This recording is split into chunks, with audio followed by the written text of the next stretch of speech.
So at what age can you reasonably expect students to, attend class and participate on their own versus doing parent participation classes?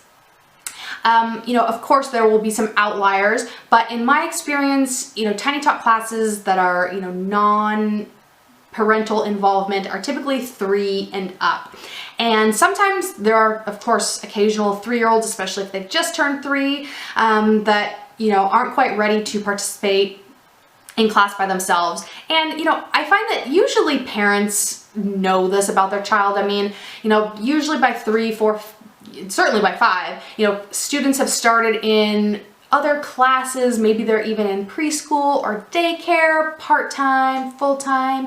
So, your dance class may not be the only or the first activity this child has ever, done before. So typically I find that, parents, know that their child is, has successfully participated in other classes, or they're used to going to school, preschool or daycare or something like along those lines.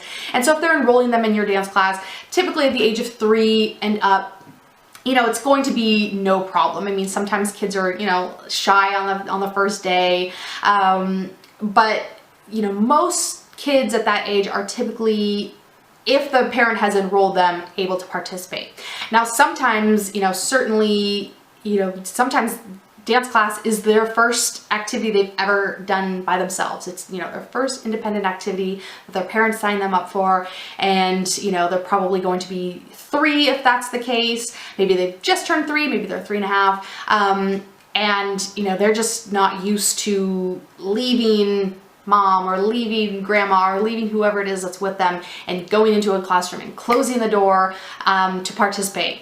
So if that's the case, sometimes it's just a matter of having the parent, bring them back a class or 2. Sometimes it's just getting used to it. So sometimes it works to have the child, watch the parent through the viewing window a little bit, or watch up on the viewing monitor a little bit.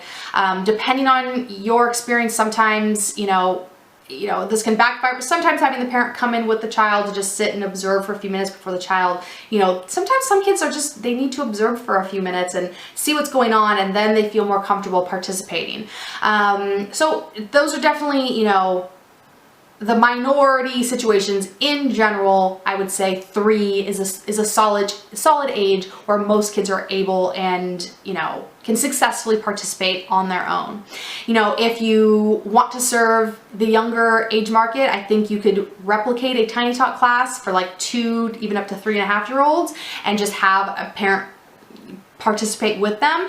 The kids are, basically able to do the same activities. It's more about having, a parent to child, 1-to-1 ratio, adult child, just to sort of keep them on task and keep them focused and, just engaging students of those younger ages, because a big part of what's happening in dance class and Tiny Talk class is a 10-to-1 ratio or 10-to-2 ratio, and so they not only need to be able to separate from a parent to be able to participate in class, but need to be independent and self-sufficient enough to reasonably be able to be successful in that 10-to-1 ratio, in that 10-to-1 environment.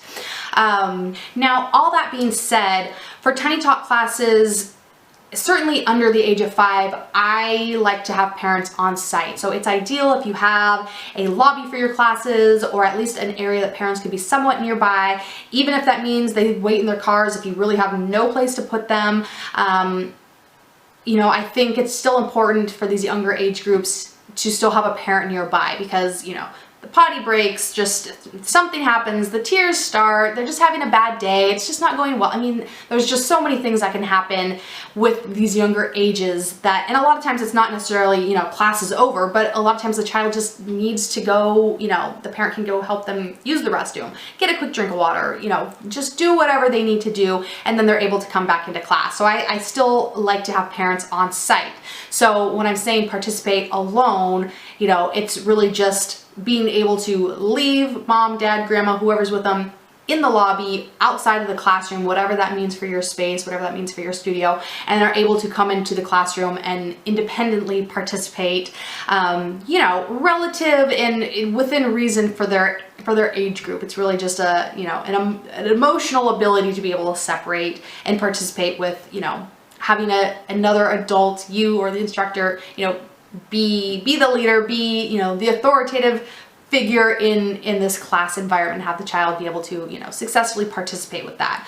But that being said, you know, I definitely think it's a good idea to still have parents nearby, because, you know, tiny tots can still be, you know, as sensitive and a high maintenance age group, as fun and adorable and, you know, as magical as they can be. You know, they can also still be, you know, very, very sensitive and very high need when they, you know, when things aren't going well. It's nice to have a parent nearby to just be able to, you know, take care of that child, get them feeling good again, get their problem fixed, and then have them come back to class to participate.